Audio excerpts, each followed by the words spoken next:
Welcome to the Just Be Nice Project podcast with me, Josh Reed Jones, discussing all things powerful positive impact, finding out how you can remove barriers to opportunity for others through insightful and hopefully interesting conversations covering honest, diverse, and sometimes neglected areas of discussion.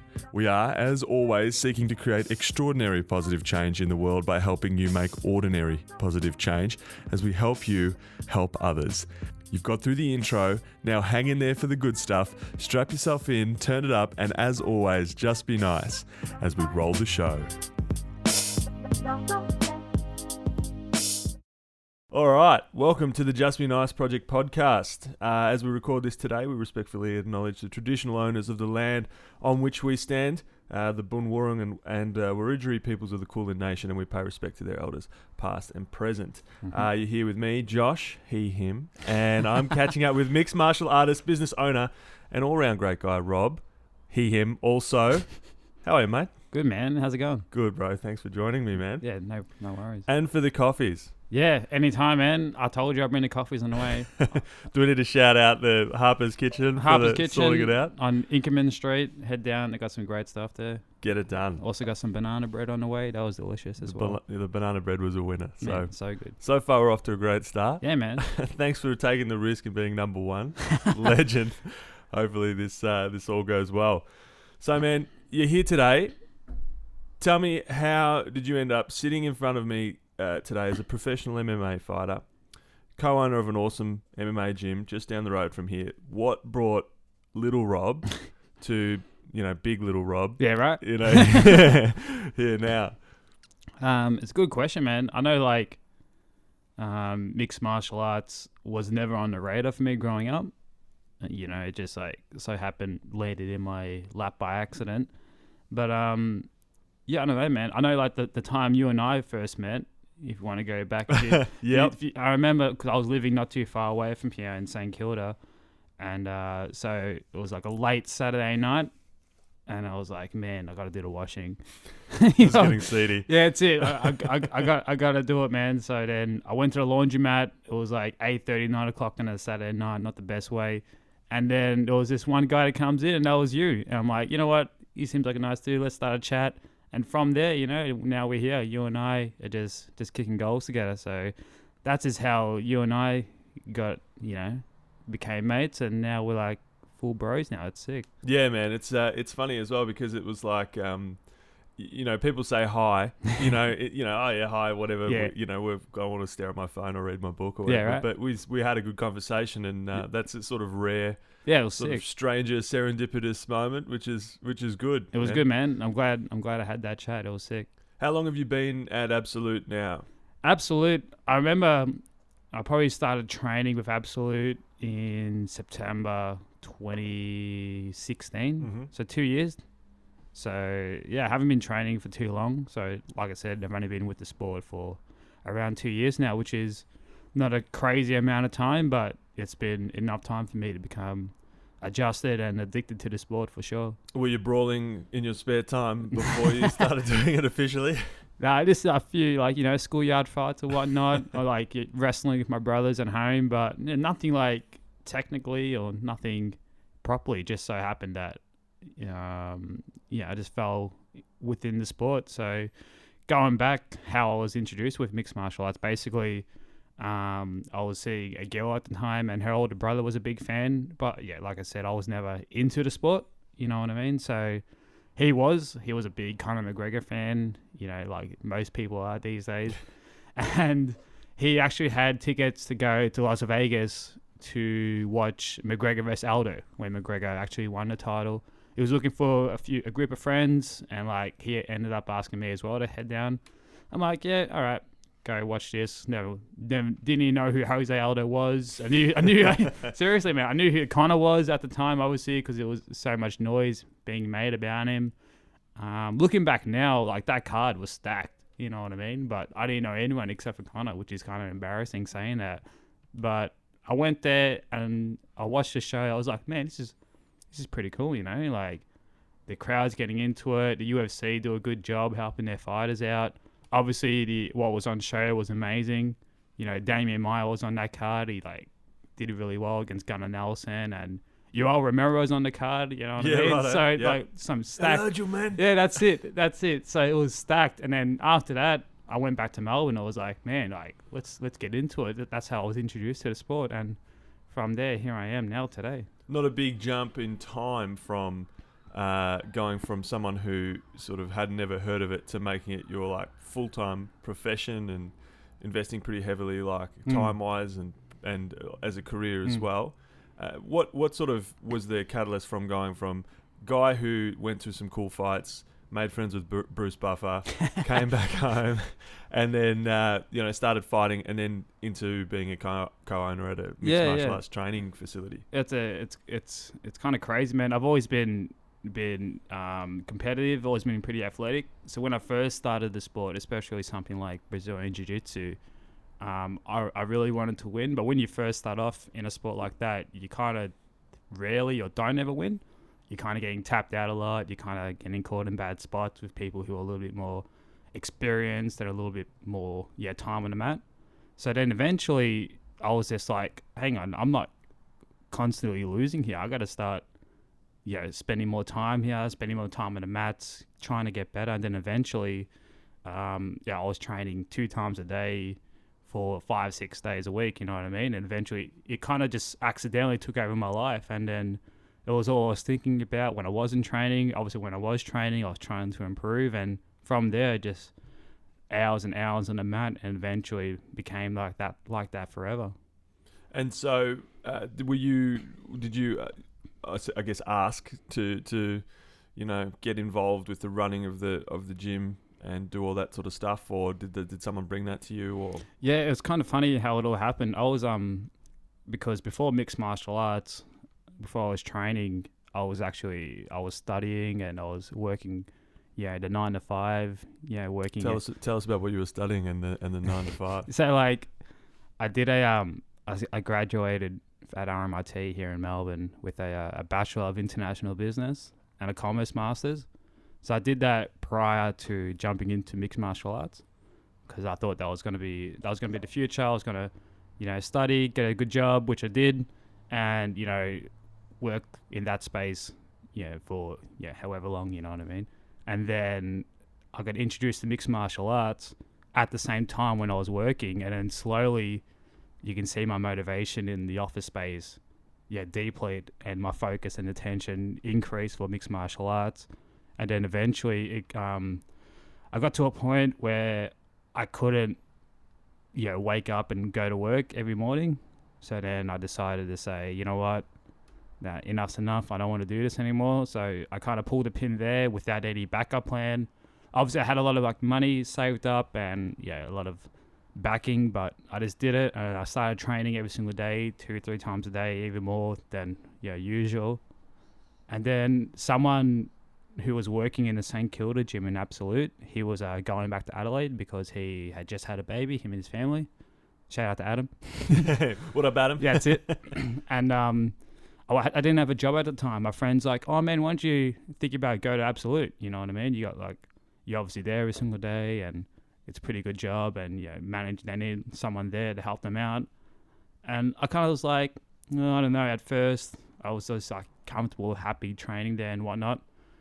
And then I got to the point where I'm like, oh, whatever, man. I'll just apply for it. And then I got the call back, got the job, and now not just working and managing there, I'm also just basically living there, man. I start at 6:30 a.m. every day, and then I don't leave till 10:15 at night. You know what I mean? And everything that I earn from the gym, it gets put back into it. You know what I mean? So there's not a lot apart from food. So it's glamorous, is what you're trying to say. That's it, man. You're balling. No, I wouldn't say that, bro. No way. But definitely, man. I give everything back to that gym, not just financially, but we're blood, sweat, and tears on that mat for sure. Also, train, diet, rest, educate, be kind. Yeah, right. And you'll live a truly enlightened lifestyle. Yeah, man. Man, is there anything that you would want people to know about this enlightened lifestyle that they might not know? Because that is a direct Rob quote right there that I ripped and used straight up. I was like, man, he's taking my quote. I'm paying attention. Yeah, that was crazy. I remember like I sent you that in like Instagram Messenger or something. We were just like having like a casual chat, and all of a sudden it's like it's my thing now. Everyone at the gym now just they go up to me, just be kind. That's it. I'm like, that's it, baby. That's all you got to do, man. I love it. But it's true, man. Like if you live a healthy and positive lifestyle. If you, not just for yourself, but you try to give back as much as possible, you try to be kind, you be, thankful and grateful of, life in general, then I think that those positive vibes will be spread across to others for sure. So I can hear people right now thinking, wait a minute, is it possible to be nice and punch people in the face? Not for fun and for work. Yeah, right? Man, like, I think I've become more kinder. I've become more calm with training and with the lifestyle I have now to previously working in an office, all cramped up, eating junk food all day, listening to like shit music all day and dealing with like Excel spreadsheets and like managers pushing me for like timelines and stuff like that. And then that's where I had a lot of anger and frustration, commuting the work, 2 hours in the train, packed one way, you know what I mean? And that's how I was just getting frustrated. I was playing soccer at night, and I was like getting in fights with my teammates and stuff like that. Yeah. You were that guy. Yeah, that's it, man. There's a big jerk. And then, once that was gone, then I started living this truly enlightened and, graceful life that I'm living today. It's funny because like since, probably like I suppose the 70s or that sort of thing when martial arts kind of blew up around the Bruce Lee time, in the States and things like that. And then we see obviously different iterations, different kinds of martial arts, people get into it at different ages and all across the world. But one of the things that proponents of martial arts often talk about is the discipline that you learn and that the respect that you learn when you're doing things like that. Running a facility, training across a variety of different martial arts, obviously some with grading and some without grading and things like that. How do you maintain that? And do you come across sort of cowboys and people that are looking to like, learn how to kick people in the face for maximum damage and that sort of thing? How do you manage all that? Yeah, I see it every day. People coming into gym and the first thing they tell me, without even any experience or anything, they might have had like, a few like bar fights or whatever. Or like you can tell they're a bit, rough on the edges. They'll be like, I want to fight. I want to do this. I want to do that. And it doesn't take long for them to get humbled real quick. Someone who is very technical, spend a lot more time focusing on training and what's the right thing. People that first start off, they're very tense and they're very angry and they try to rush things. Whereas someone with a little bit more experience who 9 out of 10 times, probably 10 out of 10 times will beat them. They're a little bit more technical. They know step by step there's a process involved to nullifying your opponent. In any martial art, not just in Jiu-Jitsu, but for boxing, Muay Thai, wrestling, etc. If you're going in there trying to rush things and wanting to kill or hurt your opponent, it's going to backfire real quick. You're going to get humbled real quick. And I kind of learned that the hard way. I was kind of like one of those dudes, you know what I mean? I came into the gym like, I'm going to be just got to bash people. That's it. I'm going to go like be a world champ, blah, blah, blah. But it didn't take long for me to be like, oh shit, I'm like not as good as I think I am. I'm definitely far, far behind from a lot of people. So I got to, take my time, enjoy the process and embrace the journey. And I have now and continue to do so.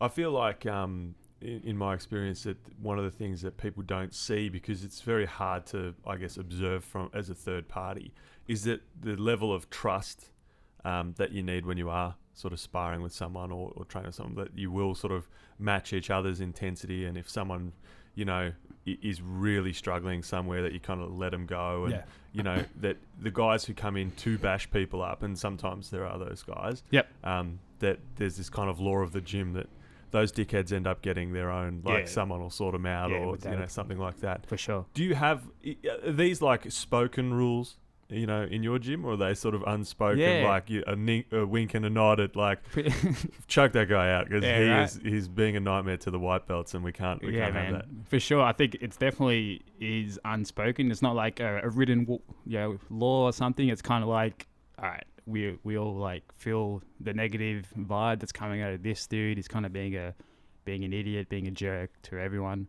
All right, let's Put him in his place. Yeah, that's it, man. Pretty much, yeah. Yeah. And like when they do experience that, they're like, okay, yeah, I appreciate what this is about, and then they start to adapt and they start to converse to the ways that we're putting it against them, and then eventually they do become a good training partner, which is pretty cool to see. Yeah, or they quit. That. All that. Yeah. Oh, they come in, they're not happy about being tested back, or they sort it out. Yeah, for sure. So what are like industry, I guess, challenges or misunderstandings, around the stuff that you do? Because obviously there's a lot of sort of controlled violence happening all the time, and that's something we see in the news a fair bit. So what do you see as like being challenged? Because it's a busy gym, man. It's a good gym. There's great people. It's crazy, there. You've got professionals. You got clever people. It's not just thugs running around. No, it's like the odd person's a thug. I think we've got way more people who work every single day, and then they spend some time focusing on their training at night, which is pretty cool to see. But there's this, even still today, there's a big misrepresentation of the sport itself. They think it's kind of primal and brutal, being locked in a cage and fighting. But when you put it like that, yeah, exactly. Well, that's the image that more, I guess, unopen conservative people might see it. It's kind of a bigger problem in other states as well. I think like when I was in Adelaide, it was a big problem when I was fighting there for a little bit. Still like a negative perspective of it, but when you start to realize it's actually like it's an art. Yeah, mixed martial arts is an art. So two people in there, it's like I like to compare it to like a ballerina. Yeah, ballerina, they go, they train, and then they put on a performance. It's the same thing as us. We go, we train our hearts out, and then we put on a performance for people who are interested in and are watching. So I think people need to see mixed martial arts as fighting more as an art rather than something brutal. Do you have a preference amongst the mixed martial arts? What sort of domains are you training in, predominantly, or you focus on your weaknesses but you like something else? Yeah, for sure. I think most people have preferences of what they like to do. For me, I'm a big wrestling fan, so freestyle wrestling. WWE? Nah, not quite, man. You're going to have to... This is an old school sport, man. Yeah, exactly, man. Really old school. I know, like, I was reading, like, Aristotle was doing it back in ancient Greece. Nah, so freestyle wrestling is, it's the tights, the nice... singlet that's thing, it. The singlet tights, that's the people see that, they're like, what the hell are they trying to do? You know what I mean? But there's actually a lot of technique involved. There's a lot of focus involved, and it's you got to be patient in that sport. If you try to rush things, you'll be off balance, or you'll be too tense, and your opponent can get a lot of things. But I think it's getting a lot bigger now. People are realizing that wrestling, especially in mixed martial arts, it's so crucial. You can really stop your opponent. A good example is Khabib.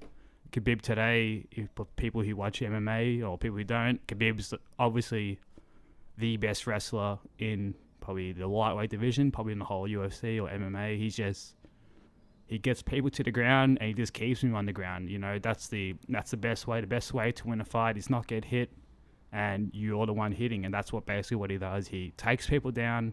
He keeps them down, he hits them, and at the same time, they're not hitting him. So it's a perfect mixed martial arts way to win. I remember back in the day, watching Randy Couture and Matt Hughes, who are obviously like big wrestlers, big wrestling backgrounds, and they used to just talk about imposing their will on people. And I used to just think, oh, that sounds tough. Yeah, that's it. It is. It's a big tough man or tough woman sport. You know what I mean? They bite down, they grind every single day, and it's hard work. It's really hard work. Every part of your body is working at the same time, and it definitely takes a lot out of you. But if you become good at it, it'll work in your favor for sure. So for the layperson who's wondering, like the mix of martial arts, they might be thinking, what is it, like kung fu and karate all mixed together, and taekwondo and stuff. Yeah. What would you say, kind of like maybe sort of 5 of the major contributing styles to make up modern day mixed martial arts? I think the foundation needs to be your boxing. Mm-hmm. So everyone knows what boxing is. Everyone knows a big fan of Muhammad Ali. Throw hands, That's man. it, man. That's it. It's all about the hands, baby. So yeah, man. So boxing is a good foundation, mostly because whenever a fight does start, it's always standing up. You don't start on the ground or in a clinch. You start opposite from the ring. So you got to be ready to be comfortable on your feet. So boxing is a good one. Kickboxing or Muay Thai, which is a form of kickboxing, that's definitely important as well. You don't want to just rely on your hands, but also your kicks, your knees, your elbows, etc. Ouch. Yeah, that's the one. Brazilian Jiu-Jitsu is crucial. I think as time has progressed, it hasn't been so much Brazilian Jiu-Jitsu, but more submission grappling. Mm-hmm. So I think it's gone past the stage of Brazilian Jiu-Jitsu, and now it's progressing into a bit more of a global sport, which is pretty cool. So that's the three main ones. Wrestling, as I mentioned before, you can really just dominate a fight just by being a good wrestler. You can really do some progress in a fight with some good wrestling. And the fifth one, probably judo. I know Ronda Rousey, if everyone knows who Ronda Rousey is, she got bronze in Beijing for judo, so throwing people around. That's it. You get close enough to your opponent and they can't hit you, but you almost you're too close, like you're almost in like a clinch or a hug. You get your both hands on them and you just take them down with ease. And if you're looking at having kids start this sort of training, yep, where would you start them? I think Brazilian Jiu-Jitsu would be the best one. For a different range of reasons. I think the first one is no punching and kicking involved. So you don't have to worry about your child getting hit or kicked or coming home with black eyes or anything, because no one obviously wants that, especially for the kid growing up. Brazilian Jiu-Jitsu, it's a beautiful martial art. It's really taking focus on your grappling. Really, I think it's effective also for how do you explain it? Bullying in school. A bully will come around, they'll start pushing and shoving you, and what you can do is nullify that bully by doing different techniques of Brazilian Jiu-Jitsu, which can really work in your favor. There's lots of funny videos on YouTube of bullies getting armbarred or something like that in Brazilian Jiu-Jitsu. So I think that it's pretty cool to learn as a kid, and I do regret not learning it, to be honest. Do you find the an advantage to, I suppose, engaging kids and other people in martial arts that Brazilian Jiu-Jitsu has that maybe others don't, is the fact that there is grading, like that you actually you kind of have a structured kind of stepping up kind of process as well, as opposed to boxing and wrestling and stuff where you have weight categories. Yeah, for sure. But not really a grading system. Yeah, correct. I think parents like to push their kids sometimes as well to progress and making sure they're on track to improve. And that's where Brazilian Jiu-Jitsu plays a good role, where it does have a grading system. You start at white belt, and then eventually you can get to black belt. But it's different to karate or taekwondo. You can become a black belt in karate in like a space of 2 years or something. Oh, really? Yeah. I might kick that off. Yeah, man. Start now. Go pick it up. Start now, and what are we, 20 something? Then you go 2 years and you're almost there, you know what I mean? Whereas with Brazilian Jiu-Jitsu, it takes, as an adult, around 10 years to get your black belt. So you really got to focus on spending time. That's 10 years training at least once a day. You train twice a day, you might get it in 8 years or something. I think Kit Dale would have something to say about that. Yeah, well, Kit Dale killed it. Kit Dale was the man. He's just so athletic, though, you know what I mean? Even when it was a purple and a brown belt, he was just dominating everyone. And he got his black belt pretty quick, I think like 4 years.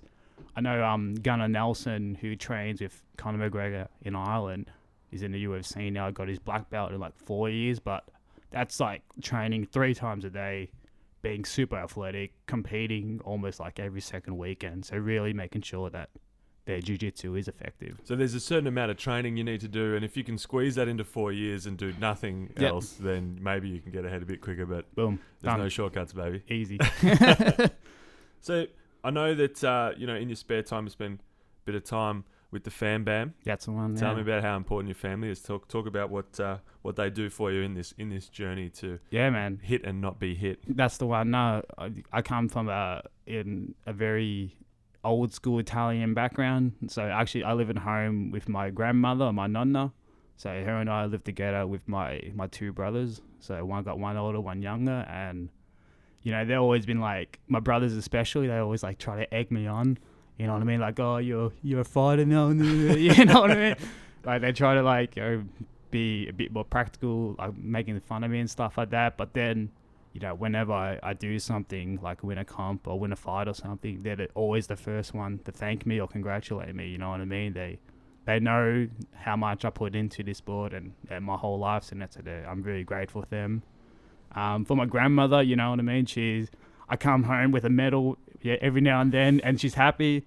But most of the time, she's telling me to quit the sport. Yeah, that's it. How does the weight cut go with your grandmother? Oh man, she's devastated. Whenever I try to like weight cutting, obviously you try to avoid carbohydrates as much as possible. And living in an Italian household, all we eat is pasta. Pasta and bread everywhere. Yeah, that's it, bro. You know what I mean? And then when I tell her, like, no, I can't do this. You know what I mean? She just looks at me just with disappointment. Just crying on the inside. It's like, just breaking her heart. What's wrong with this kid?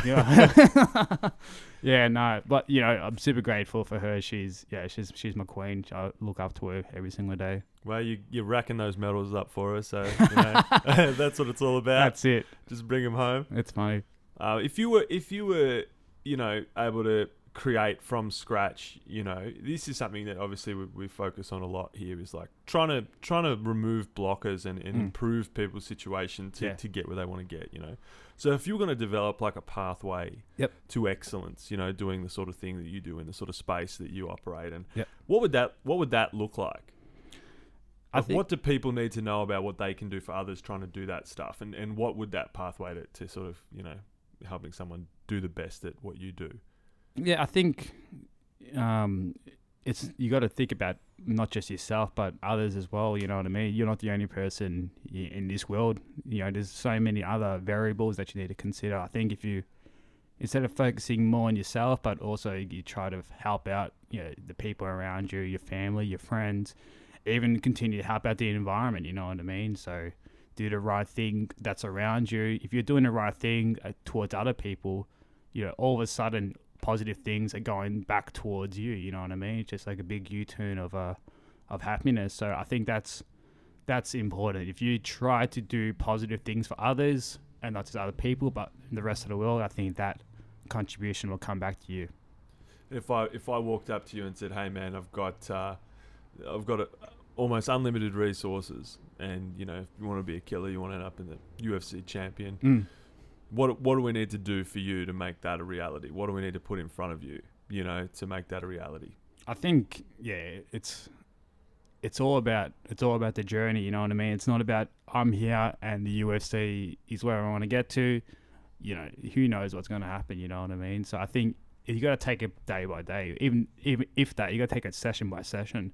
You know what I mean? Hit every session hard. Yeah, man. It's crazy. Instead of thinking, I got this to do next month, and then after that, I got to focus on this, and then from there, I think you got to narrow that down so much. You know what I mean? You got to be like, all right, what am I training in the morning? All right, what am I going to eat after that? Cool. How am I going to recover? Yeah. Now what's next in training? And you got to repeat that. You know what I mean? So train, eat, educate. Like I said, I've got my own motto, but basically that's how it is, man. You got to do it step by step. You can't think about the big picture too much if you don't really do what's the next step in front of you. So, man, I don't want to take anything away from like your hard work. I don't want to take anything away from the fact you're grinding away and you're waking up every day and going into every session thinking, all right, scores are 0-0, here we go, we're going again, we've got to get better, we're going to finish the session better. What's a way of talking about how you do that and how you got to where you are and what you're doing? It doesn't actually involve your effort. Like, is there a way to tell your story just talking about, and I got lucky and I met this guy, this person puts in so that I can do this, and it's all about, is there a version that you can tell of how you do what you do that doesn't include your effort? That just literally is talking about, I guess, the opportunities that have opened up, maybe serendipitously, maybe because you observed them and you chased them, or because something didn't go right that led you, to where you are with the attitude that you have now. Yeah, man. I think, the training that we got, there's so many people at such high levels. So even without me even stepping on a mat, there's so many people that are killing it. You know what I mean? We've got people like Craig and Mikhail who are high-level jiu-jitsu guys. Yeah, there's 2 weekends ago they were competing in New York City. You know what I mean? So just that alone, knowing that you're training with these types of people week in, week out, session by session, they're helping you get better without even realizing it. You're training with the best of the best and working with the best of the best in order for you to improve and eventually hopefully get to their level one day. How did they end up in your gym? I think they were there originally, so they were training out in South Yarra before Absolute moved to St Kilda under Lachlan Giles and Liv. So yeah, Lockie wanted a shout out, so I'll give him a shout out now. Get up, what up, Lockie? Yeah, Lockie's the man. So Lockie, he's an absolute animal. You know what I mean? Just one of Australia, if not Australia's best black belt. He just dominates, and whenever he steps on the mat, people know like, oh crap, this is what I'm up against. You know what I mean? And he's your homeboy. Look out, man. He's the man. He's the man. So he had his gym with Liv, his partner, who's also an absolute killer as well. You know, Liv kills it every single day. You know what I mean? So they got them two training out in South Yarra, and Craig and Mikhail started training there, and Kit was training there. Really, really high level jiu-jitsu guys were training there, and then eventually, I think it was Lockie first. He got called up to a really big global competition called the EBIs, the Eddie Bravo Invitational. I think that was. I remember Eddie Bravo from a video game. Oh, really? Which game? I don't remember the video game, but I remember you could be. Oh, really? Eddie Bravo. No way. That's pretty funny. Yeah. Yeah, that's cool. Yeah, so that was like, I think maybe Lockie's first way of being on a global stage, and then from there, his efforts led to others around us getting opportunities. And now, Craig, I think he was telling me earlier this year, he's done around like over 50 or 60 seminars of Brazilian Jiu-Jitsu across the world. You know what I mean? He's living his dream. He travels and he gets to do seminars, teach people what he loves every single day, and gets paid for it. So that's pretty cool. So how do you recognize opportunities when they come up? Obviously, you went to uni, mm-hmm. you had that job that you weren't rapt about, but before you discovered MMA, obviously you thought that maybe you could have been rapt about that kind of work. You thought maybe this is for me. Yeah, right. You got a master's, so you've put in your time, you're educated. And now you're training with these guys, and you're sort of in a different environment, but you're still fortunate to be around some of the best of the best and those sorts of things. So how do you make sure that you're recognizing opportunity and then taking the most of it? And are there any opportunities that now in hindsight you're recognizing I missed that? I should have grabbed that with two hands. I didn't make the most of it when it was in front of me. Yeah, I think I don't think I personally have had enough experience in the sport to really miss out on opportunities. Whenever something has opened up, I've definitely taken it with two hands. Because the sport's getting so big today, mixed martial arts alone, and just jiu-jitsu, boxing, it's really making a huge viewpoint on the whole Australia and the world. Opportunities are becoming more and more common. Especially in Australia, mixed martial arts is getting really good, and there's a few big promotions that are out there across the country, which leads to opportunities in the UFC or big organizations like that. So, for example, I came back from not too long ago, fought on Diamondback, which is South Australia's biggest promotion.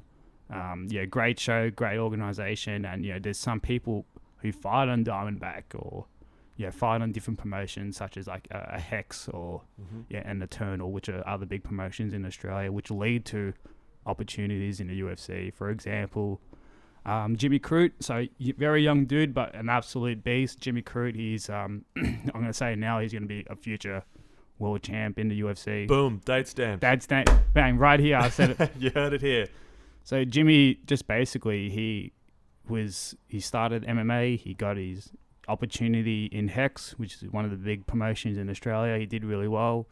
Eventually he became, I think, 5-0 or 6-0 with an undefeated record. Went to the Contender Series in the UFC, won his Contender Series. Now he's fighting in the Adelaide card in the UFC in December. So he's just taking his opportunities and he's making the most of it, and I think he'll definitely be a champ one day. Big call. I think the light heavyweight division needs a shake-up. I think Jimmy's the man. Look out. You've been lucky, yeah. Australia's starting to produce some good man. MMA fighters. Yeah, obviously Rob Whittaker Big Rob. is he's the man, right?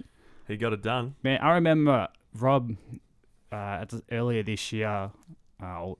Just so happened I was lucky to share the mat with him. I think he was wrestling with the... That means wrestling with him for everyone who doesn't know. Yeah, that's it. Yeah, exactly right. Sharing the mat. I got to share him out with Rob. He's a lovely guy. Share the mat. Yeah, big, strong arms. That can mean anything, right? Yeah, so... Yeah, like we were wrestling together. He was he was at the same mat. I wasn't wrestling with him because obviously he would have killed me, but he was there and just crazy, you know what I mean? He's a world champion, but at the same time, he's so humble, he's so friendly. He's one of the boys, you know what I mean? Likes having a laugh and stuff like that. But he's one strong dude. He's a big dude, man. So what he's doing across the world is amazing. Pretty good to win a fight with a broken hand in any sport, let alone one where your whole job is to hit people with those hands. Yeah, against probably the most baddest dude in the UFC, Yoel. He's a scary dude. That is one athletic unit. So just to give people a sense of scale, because obviously they can't see this. Yeah, right. What does Rob weigh on the mat? Because he cuts a fair bit. I'm pretty sure when he goes to the UFC. For sure, man. I think he'll weigh 105, 110 kilos. Yep. Around there, over 100 kilos. Yeah. And what are you weighing? At the moment, 67. Big unit. So big. Look out. Yeah. And when you're fighting? So I'll cut to 125 pounds, which is 56.8 kilos. 56 is not a lot of kilos. It isn't, man. So yeah, the way it works, I don't fight at that weight, but I get down to that weight, weigh in, and I've got 24 hours to get my fluids and food back into me. Yeah, that's when your grandma steps up. That's it, man. Gets it done. Comes to the rescue. So, maybe we're talking to new friends, old friends, girlfriend, whatever. What advice would you give to training partners, whatever? What advice would you give to people about how they can help you or people like you doing what they're doing? It's a good question, man. I didn't think about that too much because we're so busy doing our own thing. We don't really look for attention from others to help us out. But yeah, if I was to ask for anything, just the support, you know what I mean? Just help us out on the journey, be with us throughout the journey, you know what I mean? Through the good times and the bad times, especially the bad times, you know what I mean? So it was cool when I did lose a fight recently and I got more popularity or more thanks from people that I knew I didn't even knew, you know what I mean? People were following me and helping me out through that bad time. So it's cool when you support someone who is so passionate about what we do. Do you feel like you carry that into those, sessions where you're rocking up to give 100% every day? And I mean, anyone who's had a crack at doing anything at full tilt for multiple days in a row, let alone years, knows how hard that is. But are those the sorts of things that get you through, that help you wake up and go, look at the board again and go, okay, here we go. Yeah, for sure, man. And like when you walk into a competition or a fight, you almost got a little bit of pressure of not letting those people down as well. Yeah, all the coaches, all the training partners, everyone that's helped you out, reach that point, you step into the cage, you're like, crap, I gotta do this for them, otherwise all their time will be wasted. But it's not like that. They go out of their way to help you out, which is pretty cool. So what sort of inspires you, like looking forward, not just obviously looking over your shoulder at the people that have got your back, but like looking ahead as well? What sort of stuff inspires you to do this? I think, people think it's an individual sport, MMA or fighting in general, but it definitely is. And you got a whole team behind you, you got coaches behind you, you got people helping you out behind you. So they are the reason why we get out there every single day and train. It's good for ourselves, don't get me wrong. I go out there and I'm happy if, I'm, winning every single round, or I'm doing a PB for a deadlift or something like that. That's cool, don't get me wrong. That's self-improvement and I'm happy about that. But I wouldn't be there if it wasn't for others around me. My family, my friends, training partners, coaches, I'm there for them. I'm not there for myself. So with all these people around you, how do you know when you're doing a good job? Because I feel like, we hear people saying all the time, I'm doing a good job, I do this, and I don't get enough respect. Not enough people pay attention, or, everyone should listen to me, or whatever it is. How do you know when you're doing a really good job?